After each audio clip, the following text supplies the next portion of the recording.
All right, it's me again, Big Soph, and I'm going to tell you today that once again, you don't know the industry you're in at all. And today, what we're going to be talking about is why in the world is everybody so gung ho to get your catalog? So let's go ahead and jump in and talk about, why Wall Street wants your songs. This is the type of stuff I teach in Strategic Artist Society, systems literacy for modern independent artists. I'm really passionate about artists understanding the industry they're actually in because I think most people take unfavorable positions due to lack of information. And it's really no one's job to tell you, right? So here we go. Why does everyone want your songs? Let's talk about the catalog gold rush in a way that you can understand. So something has changed, right? Your music is now an asset class, meaning it's an investment vehicle for people with capital. And as we can see, there is money in music. $20 billion flowed into music rights acquisition since 2019. Britney sold for $200 million. Primary Wave has $2.2 billion in their music royalties fund. And then these guys, Warner and Bain Capital, $1.2 billion. And this isn't a trend. What we're watching is the industry restructuring. Now, let's talk about what they're actually buying, right? They are actually buying the publishing and composition, performance, mechanical sync, and print royalties on the publishing or composition side. On the master recording side, they're buying the actual track, streaming, downloads, master use. And people are also buying partial interest, meaning if you have already assigned 50% of your master to a label and you only retain 50%, you can still sell or leverage that 50% in your favor. But what's really interesting here, and what I really, really, really, really want you guys to understand is that they're not just buying the music, they're buying the legally documented right to receive repeatable royalty cash flow. Okay. So your music is your IP, and they are going to purchase the right to collect on that IP. So let's talk a little bit about how streaming turned into bonds essentially. So 750 million people worldwide now pay for music streaming. Platforms paid out $11 billion in royalties in a single year. And global recorded music revenue hit $31 billion in 2025, with streaming at nearly 70% of it. What I find really interesting is that from an institutional or industry side of things, everyone knows there's money in streaming. There's for sure money in streaming. But on the independent side, it's almost like that ideology is completely flipped, where artists have accepted that streaming just doesn't pay out. And what I find personally, as I'm going through and helping people fix their metadata and catalogs, is that you're not even getting all your money because you haven't done the back end work to make sure that it gets to you. So, anyway, to an investor, a catalog with 5 years of stable streaming history looks like a bond that pays forever, except the bond is a song. And again, guys, if you want this guide for free, just do something below. The link is somewhere where you can comment and get it. And if you're already a member of the society, you will get it for free. So, why are investors obsessed right now? People stream music no matter what, whether there's a recession, whether there's a boom, or there's a pandemic, when royalties, they barely move with the stock market. I think that's one of the most attractive things that investors like about it, is that it is not as volatile as other investment vehicles. So, again, in plain language, if you're poor, you're listening to music. If you're rich, you're listening to music. If you're sad, you're listening to music. If you're happy, you're listening to music. If you're, you know, going through something and having a mental breakdown, you're listening to music. If you are being successful and achieving all your goals, you're listening to music. So it is not connected to a lot of world events, which makes it inflation resistant, right? So inflation resistant income, copyright lasts the life of the author plus 70 years. That's a whole super long runway, right? So keep that in mind as you're considering selling. And then the clean data of a music portfolio, right? Streaming gives analyzable cash flow history, and they don't have to guess. So when people are underwriting or essentially deciding what they're willing to lend on music assets, because there's so much data surrounding the songs, There's less guesswork, which means less risk. And then again, there's strong yield. So people are seeing 4 to 7% on purchase price, some portfolios at 8 to 12%. And then one 2026 study found 12.8 median annualized returns. So let's get into the money math a little bit. Super simplified. So if a firm buys a catalog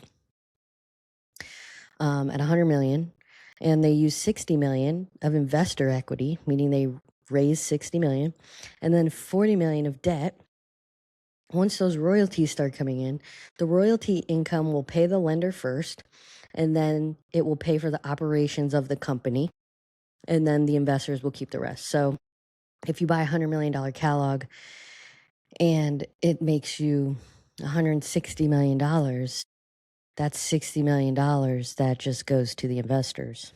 And because royalties are predictable, banks will lend against songs. And that leverage is why firms keep buying more. So they're acquiring songs and essentially leveraging those, getting it underwritten so they can get more capital, buy more songs, and continue the process. So music-backed securitizations topped $8 billion issued from 2020 to 2024, with $4.4 billion raised in 2025 alone. Now, you don't have to sell. I just want to say that. You can hold it. And a lot of people who have kids and families, they do hold it within their estate, and they'll just consistently service the catalog, making sure that there's no revenue leakage. So let's talk about multiples really quick. Which your catalog is worth the multiple? Catalogs are priced as a multiple of annual net royalty earnings. The multiple is essentially the deal. And then I'll get into why it's so important that you have your shit together so you get the best multiple. So you're seeing legacy catalogs 18 to 24%. You know, I talked to a lot of lawyers and catalog buyers and brokers, and this is basically what they tell me or what I've personally seen. It's really interesting. So I think it's worth learning about this as an artist, especially if you have any streaming success, because you need to know the leverage that you have. And if you don't, you will wind up taking something less than you could. Proven streaming and sync earners with 5 years of history, looking at 14 to 18 times multiple, and then indie catalogs 8 to 14 times multiple. I'm seeing some people offering indies 3 times multiple. And again, you are in a negotiation. So if you don't know and you're not oriented to this playing field, you're going to think 3 times multiple is amazing. And for some catalogs, it might be amazing. But just know, like, the more educated you are, the more negotiating power you have. And that's really the game. So an example, if an indie catalog is earning 80K a year at 10 times, you're getting 800K at 16 times, you're getting 1.2 million. Again, talk to your lawyer. There's so many different nuances in these deals and negotiations. They're going to be able to help you navigate it best. Now, why do investors want independent catalogs so much right now? Well, number one, music discovery is not contingent on major label participation anymore. So it makes it able to earn without an intermediary, essentially. Uh, Billions of dollars go into royalties, and independent artists specifically collectively generate billions of dollars. You will see the independent market also referred to as the middle market. Again, this is something you should become aware of so that way you know the game you're playing. Indie catalogs are cheaper with lower multiples, with more upside if they're actively worked. So this is something that's interesting because when someone buys your catalog, you know, you can also talk to them and see how they're going to service it, especially if you only sell a portion of it, because at that point you're partners and you're not just selling something. And then buyers are moving down market because all the big catalogs are already sold. So let's talk about what moves those multiples up or down.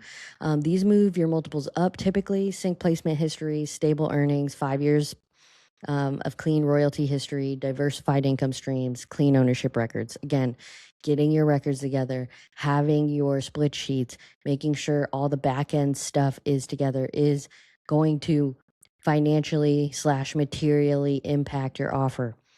Moves that move the multiple down. If one song in the catalog is responsible for the majority of the income, that's going to move the multiple down. If your streams are declining, if you don't have your shit together, your splits are messy, you're not registered, you don't even have, ownership documented at all, or incomplete metadata, this is going to get your multiple pushed down, because then the buyer is inheriting risk. And a lot of times the deal will just fall apart on the table if you don't have this stuff. Which goes into the hidden deal breaker, your paperwork. So buyers and lenders don't just value your streams, they go through everything. Again, this is something that I'm working with a couple of people, getting those chain of title, split sheet, registrations, ISRCs, royalty statements, making sure everything's matched, making sure there's no misaligned records, essentially. So if your data is messy, you could still sell, but they will likely exclude songs or hold back money, or they'll price you lower, right? So I talked to a few other people, and they're essentially saying, it can impact the price of the catalog 5 to 10% if things aren't together, if not more, depending on how risky your specific situation is. So this is essentially called a data room. If your data room is a shit show, which a lot of them are, you're going to get a lower uh, offer, and it behooves you to get your shit together and have your data room right before you go and try to get an offer. Your metadata is net worth. Your documentation and metadata are literally part of your financial value. So like all that boring stuff, do it. Again, there are self-serve tools on the market, or you can get people to help you that do stuff like this. Um, but make sure you're being honest with yourself, right? If you sell, these are things to consider if you're considering selling, right? So streaming models can change. Rising rates crush values. So you can kind of check how the interest rates impacted the catalog valuation world. And rights disputes kill deals. Reversions and ownership disputes will make stuff fall apart on the table. And then if you're selling, you are giving up decades of revenue and royalties. So there's also something to consider in the taxation of all this. If you're selling a copyright or you're selling um, royalties, it's taxed differently. So this is something that I'm not an accountant. I don't know granularly how to break this down, but maybe I'll call some of my friends and get some information for you guys. If you find it valuable, let me know in the comments. So, what does this mean for you as an independent artist, right? You should own your masters in publishing whenever possible. That is the asset that you're able to leverage. That is the asset you're able to underwrite. And that is the asset you're able to either, take lending against or sell. So, don't sign away without knowing what you're giving up, making sure you get a lawyer. Keep clean records from day one, split sheets, registrations, contracts, metadata, every song, every collaborator, every deal. Again, if you have a business manager or a lawyer, they can help you with this. Typically, I've seen it so many different ways. It's like the manager could be doing it, the publisher, the business manager, and the lawyer together could be doing it, but you need to be aware of this, because you can't hold your team members accountable if you don't even know what needs to be done. And then, in this day and age where everyone's trying to buy your catalog, you also don't have to sell. You can borrow against your catalog yourself. You can also sell a partial interest, or you can just keep building it up. It's not the only option to sell. You can do multiple things with it. And again, just treat every song like an asset. Catalogs as a value as a whole, catalog value as a whole is more important than one song just going crazy. So, here's the bottom line. The investment world figured out your songs are income producing assets before you did. No surprise there, right? Artists notoriously get information super late, okay? So the question isn't whether your music has a financial value, it's whether you capture it or someone else captures it, right? So know what you own, document what you own, and decide what to do with it. You can sell, you can borrow, you can partner, or you can hold. But again, my entire philosophy is that you deserve the information that you need to make an informed decision. I think having information is very important in this industry, especially one that's so convoluted and siloed. Nobody's really taking the time to orient artists in the landscape that they're in comprehensively. And that's what I think is super important, especially right now, because the thing that I want you all to realize is that the way things are today may not be the way they are in 5 years. And there's opportunity today that may not be around in 6 months or 18 months from now. So, knowing what matters, knowing the industry you're in, knowing the game you're playing is so important for you to show up and be able to negotiate your position favorably. I've seen so many artists do unfavorable things because they just simply had a knowledge gap and the people on their team had knowledge gaps.